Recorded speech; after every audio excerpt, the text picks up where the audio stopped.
the extra time. You can have all the talent in the world, but that fight and desire that we've seen from Argentina, fantastic. That's the thing with them. Like I said to Roy, I said, Roy, this is over now. What was we, 70-odd minutes? Yeah, 79. And he said, it's never, Roy said it's not over. But like the fact is that you're scared to play this team because you don't know when they're done.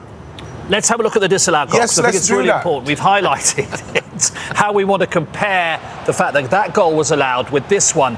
And it's 1-0 at this stage, remember. Zico does go and make it 2-0. And look how far back it is. Christina explained it extremely well why VAR disallowed it, because Martinez was trodden on. It's not the shirt pull, it's trodden on. And she says this is essentially the same phase of the game. Yes. But I mean, any further back will be in the previous World Cup. If we're going to start disallowing great goals and goals like that for that kind of incident, and we're going back that far, is that what VAR was for? Is that what we brought it in for? Do we want to re-referee the game to that degree? That's a long way to go, Poogs. That's a long way for Argentina to kind of redeem themselves in that situation there. Yeah, I have got to be honest, I'm with you a bit on that. Yeah, I'm torn on it because it's definitely a foul on Martinez, but then we've just probably seen a goal that could have competed with Cape Verde's goal the other day. It was one of the great goals that we've seen disallowed, but it was a foul on Martinez. Yeah, it's a long way. What about Mo's then, Gal? No, look, I get it, and look, there he is, he's been thrown around, but... It must be his birthday as well, isn't it? The birthday bumps. Would they have disallowed an Argentina goal like that? Unlikely. Yeah. Well, that hangs in the air, doesn't we go back through ball last 30, 40, 50. Yeah, sometimes the bigger teams do seem to get the benefit of these decisions. But it shouldn't take away from what Argentina have also have achieved here. You're 2-0 down with 10, 11 minutes to go, injury time. So, no, I'm giving all the credit to Argentina. Yeah, decisions can go on far against you, and then again, a lot of the big teams seem to get the benefit of these decisions. I hope what they they don't achieved drop him. and the quality of the goals. Could you imagine if they dropped him? I mean, they're chucking him quite high up in the air, aren't He's they? quite a small fella. Roy, Ian, why do you think he was crying uncontrollably at the end of the game?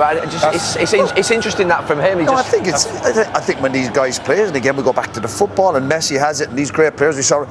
Football's an emotional game. We can't forget that. These players aren't robots. And again, Messi will be going stuff the pressure. He's missed a penalty. Yeah. He's think the team. It's a big shock to lose to Egypt. And these affect these great players. Yeah. It's a sliding doors moment of what might have been. It might have been the last 10 minutes of his international career. And remember, like Gary mentioned, just quickly, about what it means to. Let's have a look at the one which did count, which seemed, for all the money in the world, as if it was going to lead Morocco to a very famous win. And I'm happy to admit it, because Ian's just reminded me off air. With the speed at which they broke, I said, well, that's because Argentina's legs are giving out on them, Ian. They showed. I know. That was an amazing break, this. It was. I thought that I didn't think Mo was going to get it to him, but this was the skill here from Hassan. That's fantastic bit of skill from Hassan. And in the finish, obviously, he's not going to miss from there, but... Again, look, Gal, you're talking about the centre halves, and you're thinking about the centre halves. You watch Romero and Martinez, and they're the best, worst centre halves in the world. You watch them; they give goals away constantly, but they don't care about giving goals away, because then they'll score goals at the other end, and they have massive personalities, and they keep going. Look, at that point in the game, you think Argentina are hanging on for dear life. They're fighting for their lives, and it's Romero's part of that comeback. You know what I mean? Why is he there? You always ask the question, why is Martinez scoring in the last game? Why is Romero there? Because, you know something, they don't give in, and they fight and they fight and they fight. And putting centre-halves, when you're 2-0 down with 11 minutes to go, putting a centre-half up front's not unusual, is it? No, of course it's not. Yeah. But it's his movement. It's obviously brilliant delivery. His movement's like a striker. He just pins off the back of the defender. Yeah, poor defending, they're trying to hold a high line. But his movement and his timing, it's like a top-class striker. Yeah. Absolutely fantastic. We go back that desire to try and get back in the game. The goalkeeper's got to do better here.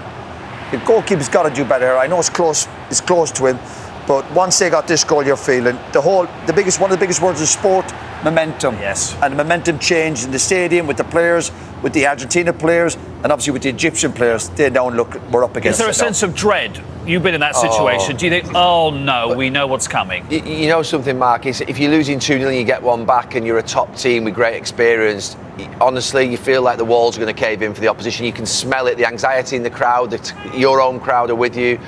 And Joe, as soon as Argentina got one, you just knew it was inevitable. And it's. I want you three to talk us through the technique here of Messi. Ian, start with you. The Messi technique. Well, the only thing, once it's come to him, he's not rushing anything. He's making sure his knee's over that. People will say, yeah, well, look how close he is. But no, there's a man coming towards him. He's got to make sure he gets a good strike on it. and he's not slashed at it. Look at it. Watch. You watch it here better. Look at him. Look, clean. Brilliant. That is what I'm saying. People just say, yeah, of course he's going to eat like that. But that's a technique. That's that body shape as well to get over it as much as possible. To make sure you keep it low because the goal, like Roy was saying, the keeper maybe could have done better. But the fact is that he's made the keeper make a save. He's made. And the technique, and you're thinking, whatever's these great players, I'm going to hit the target. Yeah, keeper gets a hand to it. But again, the momentum was all with Argentina. Because that little nudge back to him means he's got to get that pattern right, hasn't he? It'd be very easy to be out of kilter. But that's what they do constantly. They don't get ahead of it. He's not stretching for it. It's the little details. It's the timing. It's the football intelligence. The guy's a genius. He's like a professor of the game. Can they win the World Cup again?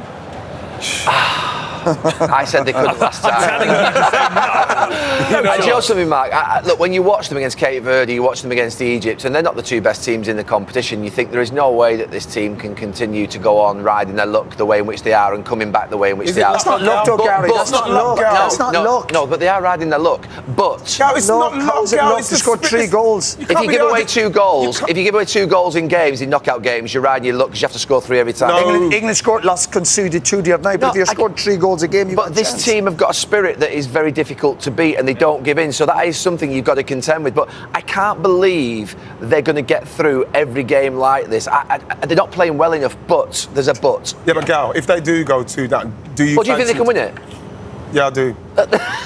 And the reason why I do is because I'm afraid of them. I'm afraid of them because when they go up, they're not beaten. You've got to. I think they could get through that half of the draw. Of course they can. Definitely. I think they definitely get through that half of the draw. The best team don't always win the World Cup. You don't have to be the best, but if you've got Messi, you've got fight and desire, gives you a hell of a chance. If France don't win it, they will have let themselves down badly against an Argentina in the final. If Argentina were to get there, technically, yeah, France are